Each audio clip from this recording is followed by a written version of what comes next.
அதிகாரம் 6.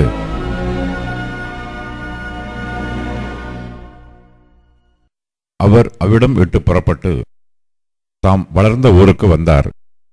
அவருடைய சீஷரும் அவருடைய கூட வந்தார்கள். ஓய்வு நாளான போது ஜெப ஆலயத்தில் உபதேசம் பண்ணத் தொடங்கினார். அநேகர் கேட்டு ஆச்சரியப்பட்டு, இவைகள் இவனுக்கு எங்கே இருந்து வந்தது? இவன் கைகளினால் இப்படிப்பட்ட பலத்த செய்கைகள் நடக்கும்படி இவனுக்கு கொடுக்கப்பட்ட ஞானம் எப்படிப்பட்டது? இவன் தச்சன் அல்லவா? மரியாளுடைய குமாரன் அல்லவா? யாக்கோபு, யோசே, யூதா, சீமோன் என்பவர்களுக்கு சகோதரன் அல்லவா? இவன் சகோதரிகளும் இங்கே நம்மிடத்தில் இருக்கிறார்கள் அல்லவா? என்று சொல்லி அவரை குறித்து இடறல் அடைந்தார்கள். இயேசு அவர்களை நோக்கி, தீர்க்கதரிசி ஒருவன் தன் ஊரிலும் தன் இனத்திலும் தன் வீட்டிலுமே அன்றி வேறெங்கும் கனவீனம் அடையான் என்றார். அங்கே அவர் சில நோயாளிகள் மேல் கைகளை வைத்து அவர்களை குணமாக்கினதே அன்றி வேறொரு அற்புதமும் செய்யக்கூடாமல் அவர்களுடைய அவிசுவாசத்தை குறித்து ஆச்சரியப்பட்டு கிராமங்களிலே சுற்றித் திரிந்து உபதேசம் பண்ணினார். அவர் 12 அழைத்து அசுத்த ஆவிகளை துரத்த அவர்களுக்கு அதிகாரம் கொடுத்து, வழிக்கு பையையாகிலும் அப்பத்தையாகிலும் கச்சையில் காசையாகிலும் எடுத்துக்கொண்டு போகாமல் ஒரு தடியை மாத்திரம் எடுத்துக்கொண்டு போகவும், பாதரட்சைகளை போட்டுக்கொண்டு போகவும், 2 அங்கிகளை தடியாதிருக்கவும் கட்டளையிட்டார்.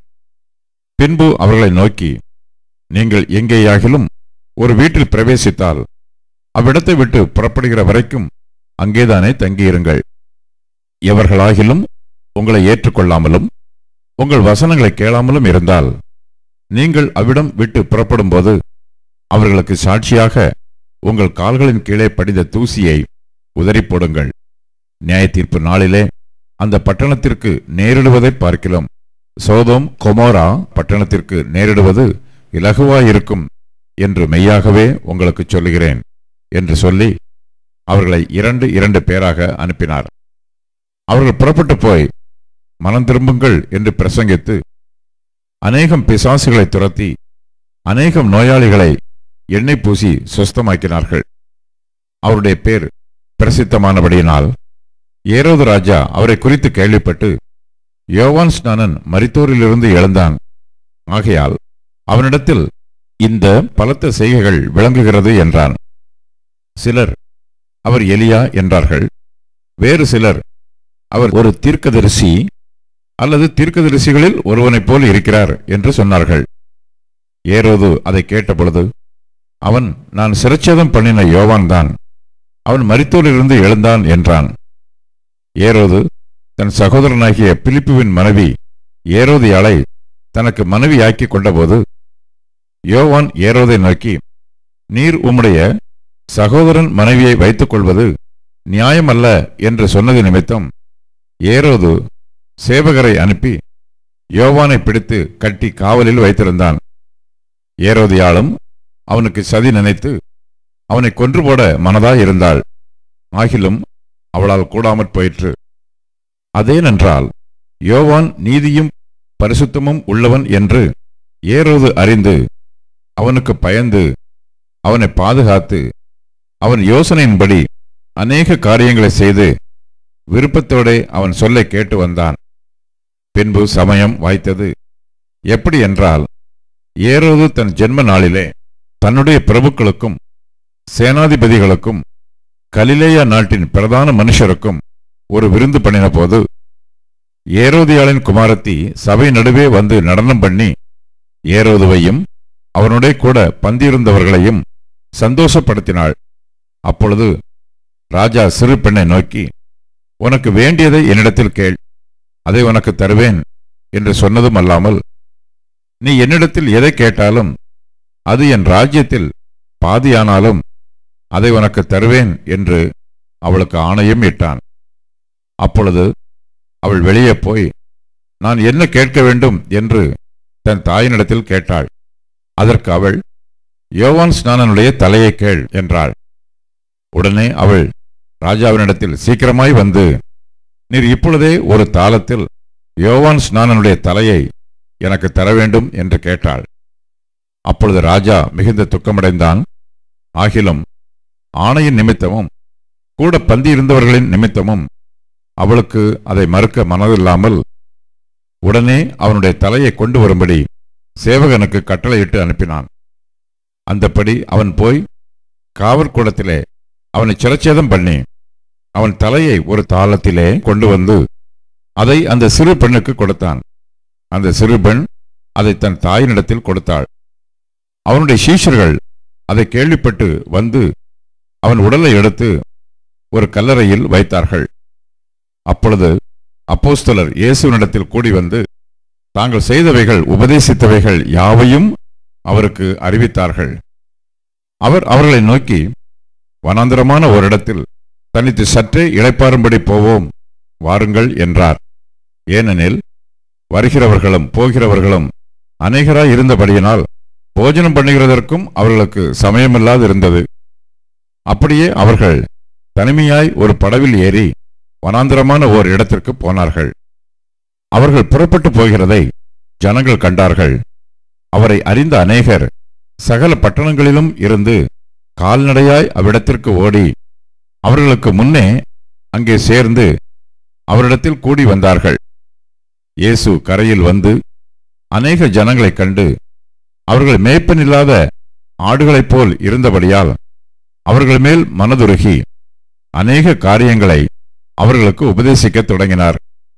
வெகு நேரம் சென்ற பின்பு அவருடைய சீஷர்கள் அவரிடத்தில் வந்து, இது வனாந்தரமான இடம், வெகு நேரமும் ஆயிற்று, புசிக்கிறதற்கும் இவர்களிடத்தில் ஒன்றுமில்லை.